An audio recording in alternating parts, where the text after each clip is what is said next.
अस्सलाम वालेकुम। आप देख रहे हैं पाक एक्सक्लूसिव टीवी।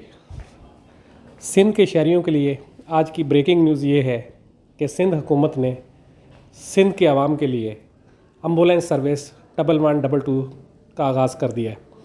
ये एम्बुलेंस सर्विस पंजाब और KPK में बहुत ज़बरदस्त तरीके से काम कर रही है और अब सिंध हुकूमत ने भी इसका आगाज़ कर दिया है।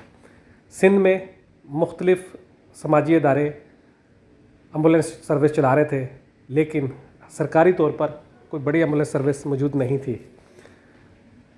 इसकी वजह से शहरियों को बहुत से मसाइल भी का सामना करना पड़ता था। इसको देखते हुए सिंध हुकूमत ने कराची के शहरियों के लिए नई एम्बुलेंस सर्विस 1122 का आगाज़ कर दिया है, जो आज से शुरू हो गई है। इस मौके पर वज़ीर आला सिंध ने कहा कि मुझे खुशी है कि आज मैं इस एम्बुलेंस सर्विस का आगाज़ कर रहा हूं और शहरियों के लिए ये बहुत अच्छी सर्विस साबित होगी। इस मौके पर उन्होंने शहरियों से गुफ्तगू करते हुए कहा कि अनकरीब ये एम्बुलेंस सर्विस कामयाबी से अपना काम करेगी। आप देख रहे हैं पाक एक्सक्लूसिव टीवी, देखते रहिए पाक एक्सक्लूसिव टीवी।